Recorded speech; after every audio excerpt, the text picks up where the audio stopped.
जब मैनुअल 1 ने Vasco the gamma को इंडिया के लिए भेजा तो वास्को द गामा को उन्होंने कैप्टन बनाया और मुझे उनके साथ भेजा, क्योंकि मुझे प्रायर एक्सपीरियंस था ट्रेड करने का विद द इंडिया। तो द गामा और मैं एज अ ट्रेडर और गामा भी एज अ एक्सप्लोरर, हम ट्रेवल करते हैं फ्रॉम पुर्तगाल टू इंडिया। तो कॉन्सेप्ट नंबर 2 है chapter number 2 which is Portuguese. अब पोर्चुगीज की एंट्री होगी और मैं भी उनके साथ ट्रैवल कर रहा हूँ from Portugal to India. Actually मैं इंडिया का ही निवासी था, पर उन दिनों में जो था पुर्तगाल में रह रहा था। अब क्या हो रहा है, पोर्चुगीज जो एक्सप्लोरर था वास्को द गामा, उसने नया सी रूट ढूंढ लिया from Europe to India and I was with him. But मैंने ज़्यादा क्रेडिट उनको ही दिया, क्योंकि मेन काम जो कमांडर थे उनका ही था, मेन काम कमांडर का था। कमांडर कौन थे? Vasco the gamma. तो कमांडर साहब उस दिन बहुत खुश हुए क्योंकि उन्होंने नया सी रूट ढूंढ लिया था इंडिया के लिए। एक्चुअली हुआ क्या, उन्होंने एक गुजराती ट्रेडर जिसका नाम था अहमद इब्न माजिद, ठीक है, तो उन्होंने उसको फॉलो किया था। तो उन्होंने हमने एक्चुअली स्टार्ट किया from Lisbon and sailed by the Cape of Good Hope. तो हम ऐसे ट्रैवल किए this way, sailed by the Cape of Good Hope and reached Calicut। तो उस दिन तब का जो एक स्टेट था कैलिकट, वहाँ पर हम पहुँचे, ठीक है। और जैसे कि मैंने बताया कि उस दिन हमने अहमद इब्न माजिद को फॉलो किया था। He was the Indian Gujarati Arab trader, he was the Arab trader जिसको हमने फॉलो किया और हम आसानी से इंडिया तक पहुँच गए। वास्को द गामा बहुत अच्छे इंसान थे और वो बहुत अच्छे से लोगों को कन्विंस भी कर पाते थे। तो जब हम कैलिकट में पहुंचे, मैं विद वास्को द गामा और भी लोग हमारे साथ थे, तो वो सीधा राजा की दरबार में गए और राजा उस दिन हुआ करते थे जिमोरिन। तो उन्होंने परसुएट किया राजा को और राजा आराम से मान भी गए उनकी बात की। उन्होंने परसुएट किया कि भाई मैं और ये मेरा दोस्त यहाँ हम ट्रेड करने आए हैं और इससे आपको भी फायदा होगा। तो आराम से जिमोरिन जी मान गए। वास्को द गामा ने बहुत ट्रेड किया विद मैंने भी उनके साथ बहुत सारा ट्रेड किया। और जब वास्को द गामा वापस गए, मैं नहीं गया उनके साथ, मैं इंडिया में ही रुक गया था, क्योंकि एक्चुअली मैं इंडिया का सिटीजन था उन दिनों, इंडिया का ही एक निवासी था। तो मैं इंडिया में ही रुक गया अपनी फैमिली के साथ। तो जब वास्को द गामा वापस गए यूरोप, तो उन्होंने जो यहाँ का माल वहाँ बेचा, उनको कितने percent 60 times of that of cost of voyage, मतलब पूरी यात्रा के दौरान जितना खर्चा आया था उससे 60 गुना प्रॉफिट पे या 60 गुना ज़्यादा दाम पे उन्होंने वो माल जाके यूरोप में बेचा। तो वहाँ से यूरोपियन ट्रेडर्स को और पोर्चुगीज़ को ये पता चला कि इंडियन ट्रेड और ट्रेड विद इंडिया कितना ज़्यादा प्रॉफिटेबल हो सकता है और है। वहाँ से इन लोगों को अब लालच आना शुरू हो गया। मैं इंडिया में ही रुक गया था और अपनी फैमिली के साथ।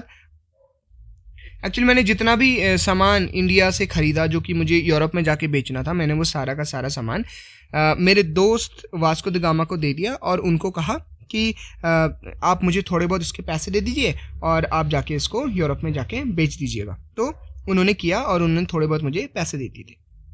अब इंडिया में रहकर, अब मैं इंडिया में था और इंडिया में रहकर मैं पोर्चुगीज़ की डेवलपमेंट को देख रहा था कि कैसे नए कमांडर आ रहे हैं पुर्तगाल से इंडिया में और वो क्या क्या पॉलिसीज़ बना रहे हैं। तो सबसे इम्पॉर्टेंट और सबसे पहले कमांडर जो आए थे उनका नाम था Pedro Alvares Cabral. So Pedro Alvares Cabral was the first commander and he was the commander in chief in first time. और ये कब इंडिया में आए थे? It was the 1500। तो 1500 में Cabral was appointed as a commander in chief of a fleet sailing for India. तो बहुत ही मेजर, बहुत ही बड़ी फ्लीट आई थी from Portugal to India and it was the 1500। Commander थे पेड्रो एल्वारेज कैब्रल।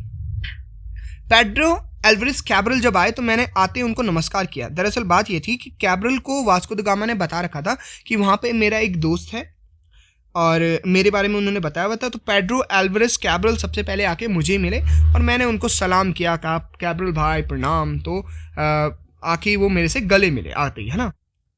अच्छा, पेड्रो एल्वारेज कैब्रल मेरे से मिलने से पहले उन्होंने मुझे एक बहुत चौंकाने वाली बात बताई। उन्होंने मुझे बताया कि उन्होंने एक नया लैंडमार्क ढूंढ लिया है। क्योंकि हुआ क्या कैब्रल जी के साथ, वो चले तो इंडिया को थे, बट वो गलती से कहाँ पहुंच गए थे, साउथ अमेरिका, और साउथ अमेरिका में भी कहाँ पहुंच गए थे, ब्राज़ील। तो कैब्रल भाई साहब पहुंच गए ब्राज़ील और उन्होंने एक नया लैंडमार्क ढूंढ लिया। तो खुशी खुशी उन्होंने आके मुझे बताया ये बात, और मेरे से आते ही वो गले मिले और बताया कि भाई मैंने एक नया लैंडमार्क ढूंढ लिया, एक नई जगह ढूंढ ली, एक नई कॉलोनी ढूंढ ली है। क्योंकि अब ब्राज़ील जो है वो पोर्चुगीज़ की कॉलोनी बन जाएगी और वहाँ पर पोर्चुगीज़ का राज होगा। पोर्चुगीज़ कॉलोनी रहती है फ्रॉम 1500 टू 1822। 1822 तक Brazil was a colony under Portuguese empire. तो Pedro Alvares Cabral was the name which is very important, है ना, एग्जाम के लिए, जिन्होंने ब्राज़ील की खोज की थी, या कहें कि साउथ अमेरिकन कॉन्टिनेंट की खोज की थी। अच्छा, जितने भी पोर्चुगीज कमांडर जो इंडिया में आ रहे थे, उन सब ने मेरे को एज अ असिस्टेंट रखा हर टाइम। रीज़न बीइंग क्योंकि मुझे उनके बारे में भी पता था, पोर्चुगीज़ के बारे में, उनके ट्रेड के बारे में पता था, और मुझे साथ ही साथ इंडिया के बारे में भी पता था। इम्पॉर्टेंट प्लेसेस इन इंडिया जहाँ से हम ट्रेड कर सकते हैं उसके बारे में पता था। तो जो भी कमांडर आता है पोर्चुगीज़ का, और बाद में जितनी भी कंपनियां हैं उनके जितने भी कमांडर होते हैं, वो मुझसे आके मिलते हैं सबसे पहले और मुझे अपना असिस्टेंट बनाते हैं। उसका मैंने कारण आपको बताया। तो आते इन कमांडर्स ने, जो पोर्चुगीज़ कमांडर थे, उन्होंने मुझसे पूछा कि भाई हमें अपनी फैक्ट्रीज बनानी है तो कहाँ बनाएं। तो मैंने उनको राय दी कि भाई आप एक काम कीजिए, क्योंकि आपको ट्रेड करना है तो आप जो है अंदर, मतलब इंडिया के ज़्यादा अंदर फैक्ट्रीज ना बनाएं। आप क्या कीजिए कि आप जो है ये कोस्ट पे फैक्ट्रीज बनाएं। तो जब उन्होंने मुझे पूछा कि फैक्ट्रीज कहाँ पे लगाई जाएं, तो मैंने उनको बताया कि क्विलोन, कोल्लाम एंड कन्नूर, ये दो इम्पॉर्टेंट प्लेसेस हैं जहाँ पर आप फैक्ट्रीज लगा सकते हैं। अच्छा, ये सारे क्योंकि इम्पॉर्टेंट प्लेसेस थे जहाँ से ट्रेड होता था, तो मैंने उनको बताया कि आप फैक्ट्रीज यहाँ पे लगाएं। इम्पॉर्टेंट नेम्स हैं, आपको याद रखने हैं। नेक्स्ट, उसके बाद जो अगले गवर्नर आते हैं पोर्चुगीज़ के, उनका नाम था फ्रांसिस्को डी अल्मीडा। अल्मीडा ठीक ठाक व्यक्ति थे, मतलब मेरे साथ उनका रिलेशन ठीक ठाक था। तो सबसे पहले जब वो आते हैं तो वो मेरे से मिलते हैं। तो वो आते हैं 1505 से लेके 1509 तक उनका पूरा पीरियड रहता है। And he was the first governor of Portuguese. He was the first governor जिनको वॉइसरॉय टाइटल दिया गया था इन इंडिया। तो उस टाइम पे मुझे अजीब भी लगा था जब उन्होंने मुझे बताया कि आज से मैं गवर्नर नहीं हूँ, आज से आप मुझे वॉइसरॉय जी बुला सकते हैं। तो मुझे थोड़ा अजीब भी लगा कि मतलब वॉइसरॉय मेरे लिए उस समय पे नया टर्म था। तो फिर धीरे धीरे मुझे आदत पड़ गई वॉइसरॉय जी उनको बुलाने की, तो मैं उनको वॉइसरॉय जी बुलाता था। ठीक है, ओके। अच्छा, जब फ्रांसिस्को डी अल्मीडा इंडिया आते हैं तो उन्होंने फोर्ट्स बनाने शुरू कर दिए। फोर्ट्स, तो मैंने उनको पूछा, मैंने उनको पूछा कि अल्मीडा जी क्या सही रहेगा, है ना, कि हम जो है अपने जो सेटलमेंट जो हमारी हैं, मैंने उनको बताया कि हमारी जो सेटलमेंट्स हैं उनको सिक्योर करना बहुत ज़रूरी है, क्योंकि इंडिया में उस टाइम पे चोरी डकैती बहुत हुआ करती थी। तो मैंने उनको बताया कि इनको सिक्योर करना बहुत ज़रूरी है। तो उन्होंने एक फोर्ट बनाया जिसका नाम है फोर्ट सेंट एंजिलो, है ना।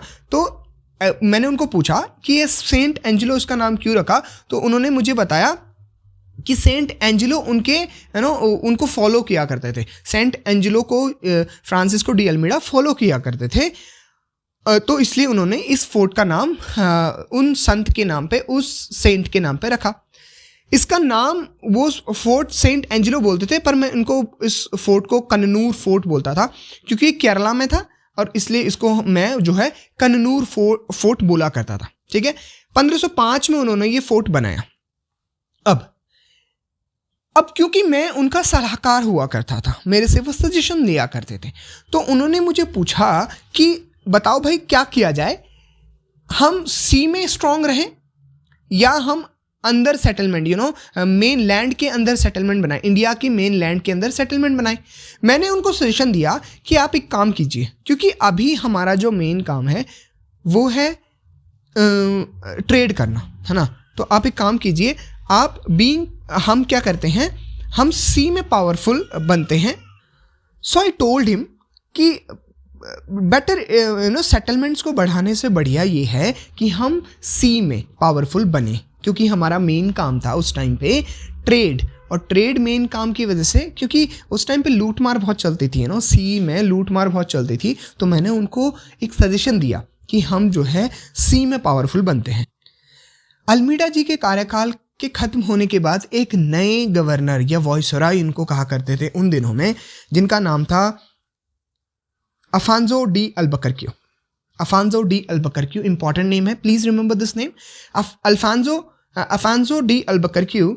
अच्छा, अफांजो डी अल्बकरक्यू जब आते हैं 1509 में, तो इनसे मेरे रिलेशंस अच्छे नहीं थे।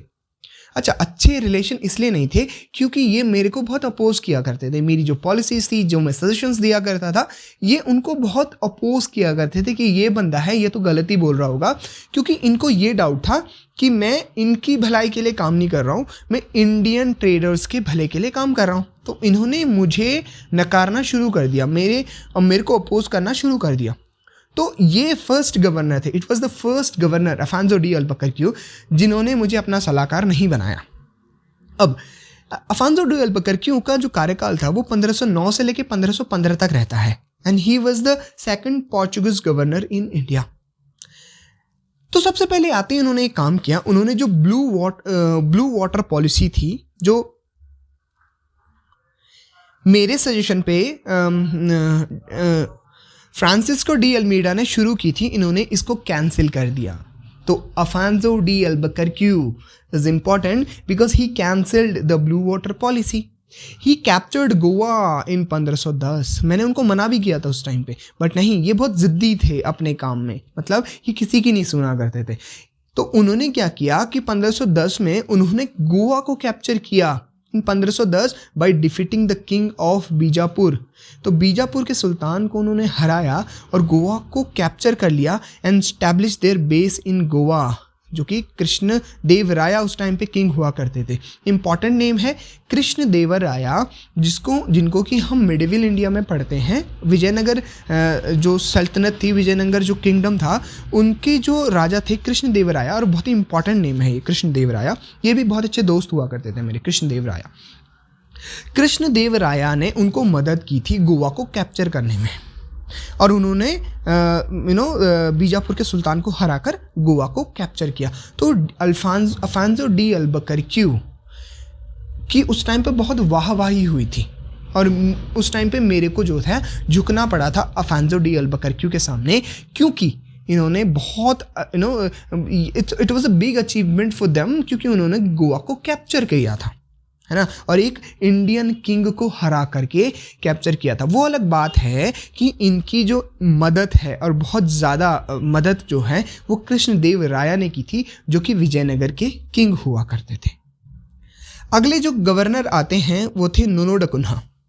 नोनोडकुन्हा जब आए सबसे पहले, तो उन्होंने अफांजो डी अल्बकरक्यू की पॉलिसीज़ को रिवर्स किया। रिवर्स इन द सेंस, उन्होंने मेरे को ही दोबारा अपना सलाहकार चुना। सलाहकार चुनने के बाद उन्होंने अब मुझे पूछा कि अब क्या किया जाए। अच्छा, एक बात थी, मैं अफांजो डी अल्बकरक्यू को अपोज ज़रूर करता था, बट मैं उनसे बड़ा इम्प्रेस था क्योंकि उन्होंने गोवा को जीता था। तो मैंने नोनोडकुन्हा को कहा कि अब एक काम करते हैं, हम अपनी सेटलमेंट्स को बढ़ाते हैं। तो मैंने उनको कहा कि आप कुछ छोटे छोटे प्रिंसिपैलिटीज़ को अटैक करें और वहाँ से उनको कब्जा कर लें उनके। तो उन्होंने सबसे पहले नॉर्दर्न प्रोविंस बसें, बॉम्बे, दीव, दमन, इन पे कब्जा किया, मतलब इन पे अटैक किया और इनको कब्जा लिया। अच्छा, अब आप पूछेंगे किन से कब्जा लिया? तो बहादुर शाह उस टाइम पे मुस्लिम रूलर हुआ करते थे गुजरात के, आज के गुजरात के, या उस टाइम का जो गुजरात स्टेट था वो बड़ा स्टेट था। तो उस टाइम के गुजरात स्टेट के मुस्लिम रूलर हुआ करते थे बहादुर शाह, उनसे इन्होंने ये जो इम्पॉर्टेंट एरियाज थे, जैसे बसें, बॉम्बे, दीव, दमन, इनको कॉन्क्वर किया, कब्जा लिया। नोनोडकुन्हा ने कब्जा लिया, और सजेशन किसने दिया था? मैंने। दूसरा जो सजेशन था उस टाइम पे मैंने उनको ये दिया कि आप एक काम कीजिए, आप फोर्ट्स बनाएं। फोर्ट्स इसलिए क्योंकि अब मुझे आइडिया हो गया था कि क्योंकि अब पोर्चुगीज़ गवर्नर्स अटैक कर रहे हैं इंडियन रूलर्स पे, तो इंडियन रूलर्स भी पोर्चुगीज़ गवर्नर पे अटैक कर सकते हैं। तो मैंने इनको उस टाइम पे सजेशन दिया कि आप नए नए फोर्ट्स बनाएं। तो उन्होंने 2 इम्पॉर्टेंट फोर्ट्स बनाए थे, सेंट थॉमस कोल्लाम में, केरला, सेंट थॉमस फोर्ट बनाया, और दूसरा जो फोर्ट था इसको कहते हैं बॉम्बे कैसल। तो थॉमस वाला फोर्ट उन्होंने बनाया था 1518 में, और 1556 में बना था बॉम्बे कैसल नाम का फोर्ट। ठीक है। अब अगले जो गवर्नर थे वो थे Martin Afonso de Sousa. Martin Afonso de Sousa was the next governor, और इम्पॉर्टेंट इसलिए है ये गवर्नर क्योंकि जो सेंट फ्रांसिस जेवियर थे उस टाइम पे इंडिया आए थे to propagate the Christianity. Actually इन जेवियर सेंट को मैं मिला भी था। He was a great personality, I mean charismatic personality थे सेंट फ्रांसिस जेवियर, और मैंने इनके साथ मतलब कुछ दिन भी बिताए थे। उनके जो मैं उनके प्रवचन सुना करता था। इनसे मुलाकात, इन जेवियर से मुलाकात मेरी करवाई थी मार्टिन अफांसो डी सौजा ने। Martin Afonso de Sousa was a good friend of mine, और इन्होंने मेरी मुलाकात फ्रांसिस जेवियर से करवाई थी। अब टाइम आ चुका था 1536 का। 1536 तक आते आते मैं काफ़ी बूढ़ा हो चुका था। पोर्चुगीज अब अपना सेटलमेंट बढ़ाना चाहते थे। आए तो वो वेस्टर्न कोस्ट पे थे, बट अब वो ईस्टर्न इंडिया की तरफ बढ़ना चाहते थे। 1536 में पोर्चुगीज को एक सुल्तान हुआ करते थे, महमूद शाह। कहाँ के? बंगाल के। तो 1536 में उनको परमिशन मिल गई कि आप ट्रेड कर सकते हैं Hooghly. Hooghly was the important city of that time. 1536 में सुल्तान महमूद शाह ने उनको परमिशन दे दी हुगली में ट्रेड करने की। From 1579 to 80, Emperor Akbar gave permission to Portuguese Captain Pedro Tavares to establish a city anywhere in Bengal province. इस टाइम पर from 1579 to 80 जो important trading centre थे वो बंगाल का Bengal was the important trading centre, और वहाँ पर पोर्चुगीज़ ने अकबर से परमिशन मांगी थी कि हम वहाँ पर सेटलमेंट्स बनाना चाहते हैं। तो अकबर ने उनको परमिशन दी कि आप एक काम कीजिए, आप यहाँ पर एक नई सिटी स्टैब्लिश कीजिए। दे चूज द हुगली, और उन्होंने हुगली शहर को चुना, and thus Hooghly became the first European Portuguese settlement in Bengal. And this can be the potential question in the exam that which city was the first European establishment and settlement in the eastern India? It was the Hooghly was the first one. Okay, so this you need to remember, and ये अकबर वाला भी आप याद रख सकते हैं। ठीक है। अब पोर्चुगीज का सेटलमेंट इतना फैल चुका है, देखो वो इंडिया में भी ट्रेड कर रहे हैं, वो यहाँ साउथ अमेरिका में भी ट्रेड करें, यहाँ पर भी उनका कब्जा है, यहाँ पर भी उनके सेटलमेंट्स है, और वो यहाँ साउथ ईस्ट एशिया में भी पहुँच चुके थे और यहाँ पर भी उनके सेटलमेंट्स थे। तो पोर्चुगीज़ ने डोमिनेट किया था इंटायर एशियन कोस्ट के ट्रेड को for about 100 years. The Portuguese dominated the entire Asian coast from Hormuz Persia में है यहाँ, to spice island to Indonesia. तो यहाँ से पूरा का पूरा ट्रेड जितना भी होता था उसको कौन डोमिनेट करता था? नॉट इवन डोमिनेट, ये कंट्रोल किया करते थे। और कंट्रोल करने का भी इनका एक सिस्टम था, फिटोरियस सिस्टम, जिसको हम आगे पढ़ने वाले हैं, जहाँ पर ये ट्रेडिंग पोस्ट बनाया करते थे, और जितने भी जहाज वहाँ से होकर गुजरते थे उनसे चार्जेस मांगा करते थे। ठीक है, नहीं तो अगर जो शिप उनको चार्ज नहीं देती थी उन पे ये अटैक कर देते थे। तो they were the important force at that time in this area. इस सी रूट पे इम्पॉर्टेंट ये फोर्स हुआ करते थे। Portuguese had monopoly over this highly profitable eastern trade nearly for a century। और मैं ये बैठ के इंडिया में देख रहा था कि कैसे मैंने इनकी मदद करी, और आज ये इंडियन ट्रेडर्स को भी एक्सप्लॉइट कर रहे हैं। They were exploiting everyone, and उस टाइम पे जब मैं, क्योंकि मैं काफ़ी, मेरी उम्र हो चुकी थी, I could not do any thing, मैं कुछ कर भी नहीं पाता था, बैठा हुआ था। एक्चुअली सैलरी इन्हीं की कंपनी के थ्रू मेरे को आती थी, क्योंकि मैंने इनकी काफ़ी मदद की थी पोर्चुगीज़ की। तो ये लोग काफ़ी एक्सप्लॉयटेटिव हो चुके थे, काफ़ी एक्सप्लॉइट करते थे अदर ट्रेडर्स को, और इनकी पूरी मोनोपोली हो चुकी थी इस हाईली प्रॉफिटेबल ट्रेड पे। वो अलग बात है कि जो सैलरी थी मेरी, बुढ़ापे की सैलरी, वो यही कंपनी मुझे दिया करती थी, यही लोग मुझे दिया करते थे। बट मुझे बड़ा दुख होता था कि मैंने इन लोगों की इतनी मदद करी और आज ये इंडियन ट्रेडर्स को ही एक्सप्लॉइट कर रहे हैं। पोर्चुगीज़ की एक जो इम्पॉर्टेंट स्ट्रैटेजी हुआ करती थी, जो इम्पॉर्टेंट उनके इस ट्रेड को फ्लॉरिश करने का जो उनको इम्पॉर्टेंट तरीका था, जो बहुत ही कारगर सिद्ध हुआ था उस टाइम पे, वो था combine the use of force with trade. वो ट्रेड के साथ फोर्स का यूज़ करते थे, बहुत बड़ी बड़ी शिप्स हुआ करती थी उनके पास, और उन पर बहुत बड़ी कैनन्स जो हैं, तोपें जो उन्होंने लोड की होती थी, ताकि वो जो और शिप्स हैं उनको डरा सके और फिर आराम से ट्रेड कर सके। They had very strong naval force. तो पोर्चुगीज वाज दिस उस टाइम पे जो डोमिनेंट, जो मेजर नेवल फोर्स हुआ करती थी इंडियन सबकॉन्टिनेंट पे, वो पोर्चुगीज की फोर्स हुआ करती थी, ठीक है। और उन्होंने, मैंने जो बताया वो कैसे ट्रेड करते थे, ये चीज़ें मैं बैठ के देख रहा था, है ना, ये चीज़ें मैं इंडिया में बैठ के देख रहा था, हाउ दे वर ट्रेडिंग। उनका एक सिस्टम था जिसको कहते हैं फिटोरियस सिस्टम। फिटोरियस सिस्टम, ट्रेडिंग पोस्ट बनाते थे, वो ट्रेडिंग पोस्ट बनाते थे, और उन ट्रेडिंग पोस्ट से क्या करते थे, जो और शिप्स होती थी, जो नॉन पोर्चुगीज शिप्स होती थी, उनसे वो फ़ी लिया करते थे, उनको वो चार्ज किया करते थे कि आप जो है हमारे एरिया में ट्रेड कर रहे हैं, हम आपको सिक्योरिटी प्रोवाइड करेंगे, आप हमें इतना चार्ज दे। और जिसने भी उनको ये चार्जेस देने से मना करते थे, जो भी लोग, जो भी शिप्स ऐसा करती थी, उनको वो अटैक कर देते थे, ठीक है। फिटोरियस are the fortified trading post settled in the coastal area, built to centralize and thus dominate the local trade of products with the Portuguese kingdom. So ये चीज़ें वो लोग प्रैक्टिस कर रहे थे, और ये सारी चीज़ें बैठ के मैं इंडिया में देख रहा था, that how Europeans are exploiting other traders and even the Indian traders also. Europeans ने इंडिया में ट्रेड करते हुए उन्होंने इंडिया को बहुत सारी नई चीज़ें यहाँ पर इंट्रोड्यूस करी, और जिनका मैंने स्पेशली बहुत फ़ायदा उठाया, लाइक टोबैको।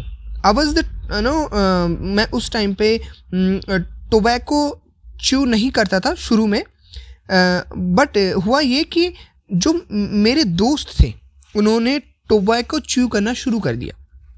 कैशू नट मुझे बहुत पसंद आते थे, और ये कैशू नट एक्चुअली मैं ही अपने साथ लेके आया था फ्रॉम यूरोप टू इंडिया, और मैंने ही उनको इंडिया में उनकी शुरुआत करी थी, है ना। मैंने उनको लगाना शुरू किया, और भी यूरोपियंस थे जिन्होंने लगाना शुरू किया, बट मैं भी उनमें से एक था। पाइनएप्पल मेरा बहुत ही फेवरेट फ्रूट हुआ करता था उन दिनों, और मैं बहुत पाइनएप्पल का जूस भी पिया करता था। Tobacco, cashew nut, pineapple and red chilli, specially with the जब हम सब्जी में रेड चिली खाते हैं, तो मुझे वो वाली सब्ज़ी बहुत पसंद है जिसमें रेड चिली डली होती है, वो वाली सब्ज़ी बहुत पसंद थी उस टाइम पे। तो ये सब चीज़ें पोर्चुगीज़ ने इंडिया में इंट्रोड्यूस करी, और इससे मुझे तो बहुत मतलब फ़ायदा मिला। मेरा जो टेस्ट था वो इन्हेंस हुआ, और मुझे बहुत मज़ा आता था इन सब को खाने में, एक्सेप्ट टोबैको नहीं च्यू करता था मैं।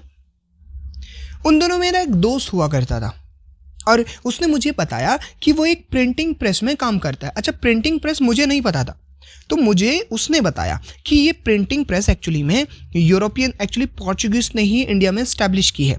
तो इन्होंने ही फर्स्ट टाइम इंडिया में इंट्रोड्यूस की थी प्रिंटिंग प्रेस, और ये मुझे मेरे दोस्त ने बताया क्योंकि वो उस प्रिंटिंग प्रेस में काम करता था।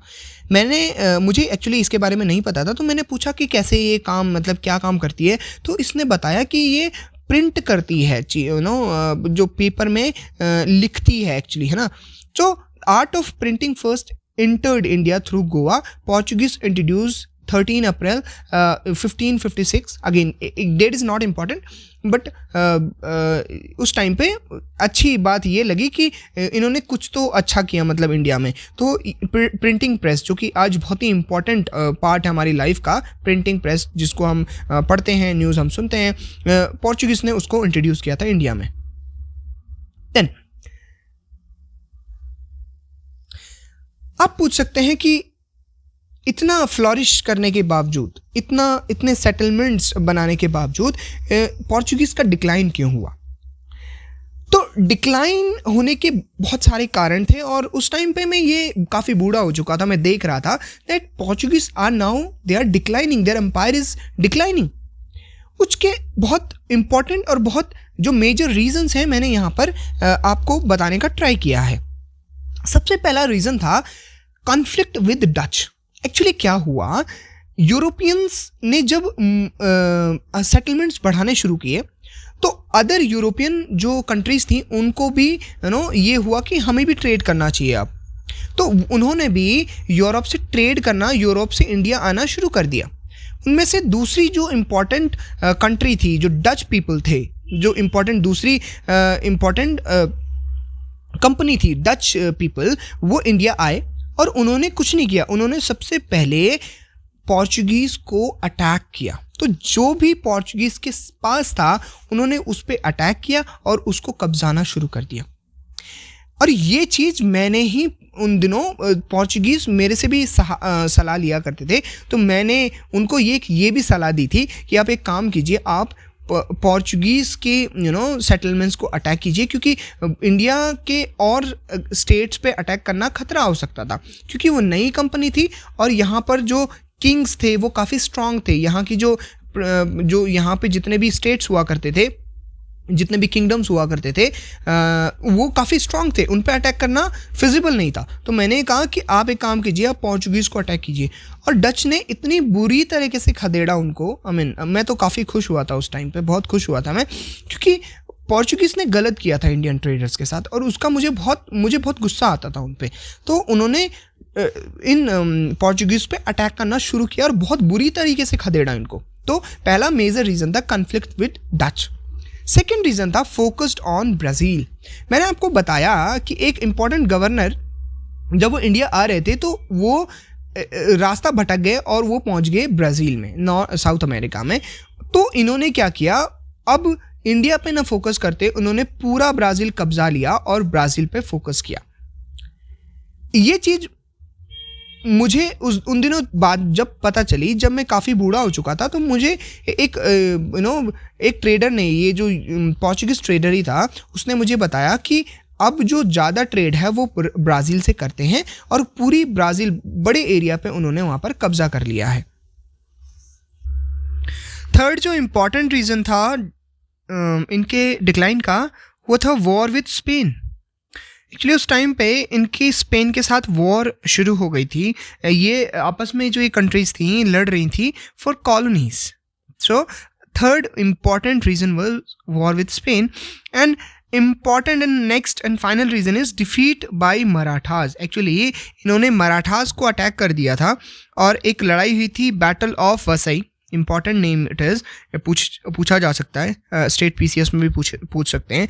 It is the battle fought between the Marathas and this Portuguese. And इसमें पोर्चुगीज़ की बहुत बुरी तरीके से हार हुई थी. तो ये था इम्पॉर्टेंट फोर्थ रीज़न कैसे इनका डिक्लाइन हुआ. तो हमने यहाँ पर पोर्चुगीज़ को ख़त्म कर लिया. नाउ नेक्स्ट वीडियो में हम शुरू करेंगे डच से, देन हम आएंगे English, then Danish and then lastly the French East India Company. और उसके साथ हम इस पार्ट नंबर 1 को ख़त्म कर देंगे. सो इस वीडियो के लिए इतना ही. Thank you for watching.